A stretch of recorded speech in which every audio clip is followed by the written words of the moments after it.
What happens when you take a career criminal, someone who's had an abusive childhood and a broken home, and on top of all that, severe facial disfigurement, and you give him a brand new life? Would that person actually change or not?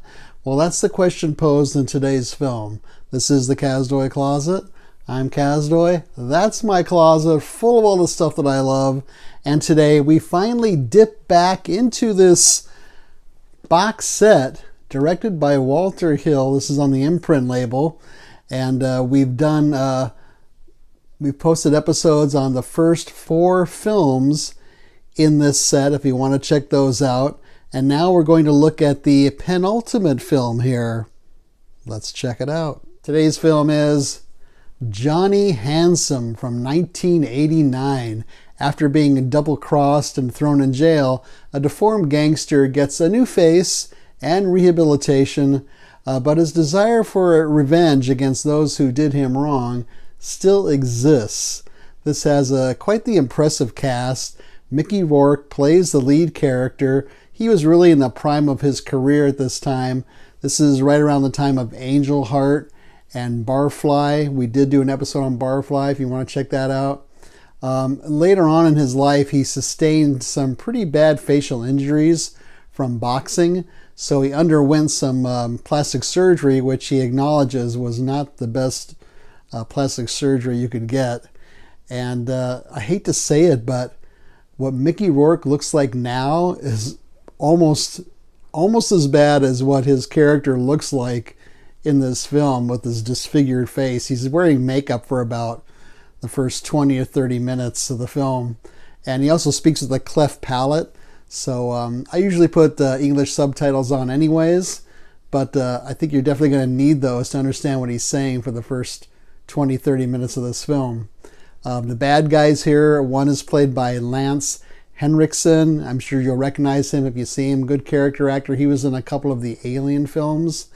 And his girlfriend is kind of Gunmall, is played by Ellen Barkin. She's quite good too, but kind of a pet peeve of mine is these films when gangsters are trying to look not suspicious at all, going into a bank or wherever they're going to rob, they always look way too suspicious.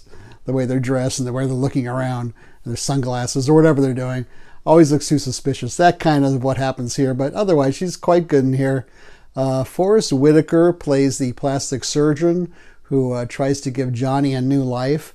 This was the year before, actually, he played Charlie Parker in the Clint Eastwood film Bird. Now there's a film I would really like to see a special edition of. Morgan Freeman is a police lieutenant who has been keeping an eye on Johnny for quite a while now.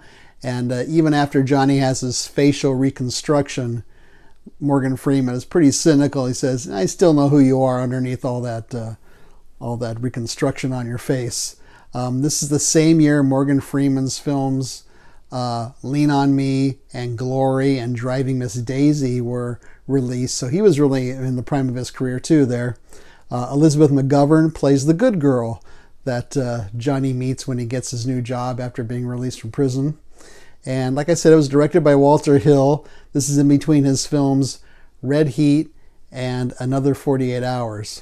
My overall impression while I'm watching this film is, like most of Walter Hill's films, this thing moves. It moves along in a nice clip, very little fat here. Even in one of the interviews, the interview on this disc, Walter Hill says that he doesn't like repetition. This is let's get to the point. Let's move along fast. It even starts with a heist, well staged, goes right to the prison, his facial reconstruction, and then him being released back to society. So it keeps on moving. It also keeps us guessing if Johnny has been reformed for real, or is he? And we actually do care about what's going to happen to him, even though he's kind of an unsavory character. This was shot in New Orleans, so as far as I'm concerned, it's pretty hard to mess that up, right? It's such an incredible city. The climax is quite good. It's set at a cemetery in New Orleans, and in case you didn't know, New Orleans, since it's below sea level, all the bodies in cemeteries are buried above the ground because they don't want water to come in and wash all the bodies into the street. And we actually, on a personal note, me and Mrs. the Kazdoy Closet had our honeymoon in New Orleans and went on a cemetery tour, and it's just such a great city. So if you get a chance, visit New Orleans. Hill says this is one of his favorite films, but it did not do very well, and he thinks it's kind of a challenge for an audience to like this film. Can we call this neo-noir? I think so.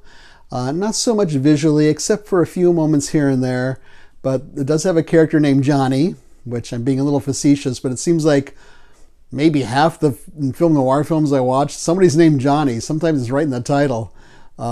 He is an anti-hero protagonist, like in many noirs. Fate is a major theme here. You know, can he be changed or not? Or is he still the same person, still subject to the same fate he was always subject to? There's some low-life criminals here. There are two heists, actually. There is a cynical cop watching over him. That's the Morgan Freeman character. And a very downbeat ending. And it even has a strip club in there. I'm going to give Johnny Handsome $4 out of 5 because these guys are motivated by money. So what's on this disc? This is an imprint disc.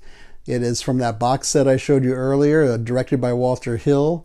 The last film in that box set is a 3-hour mini-series called Broken Trail. I'm not sure when I'm going to get to that, but I do want to complete that set. There are 2 audio commentaries on here, which I did not listen to.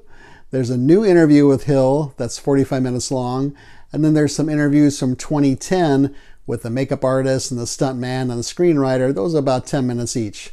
So where can you see Johnny Handsome? That's the tricky question here.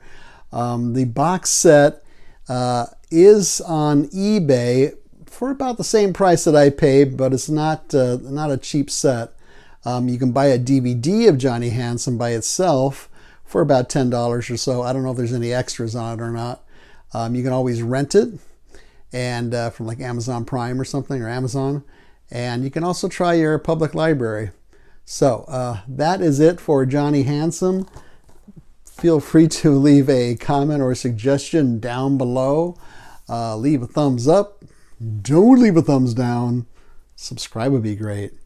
Share this with your friends and neighbors. Subscribing is free. Also free as we're on the Letterboxd app under the Kazdoy Closet. There's a link down below in the notes. And most recently, we left a review for Island of Terror from 1966. That's free also. What's not free is my ebook is available. It is True Tales from the Teacher Trenches. You can get that on Amazon.com. It is for your Kindle, or if you don't have a Kindle, you can use the free Kindle app on any device of your choice. And it's going to set you back the enormous sum of $1.99. So thanks so much for watching this one. Hope you liked it. See you next time.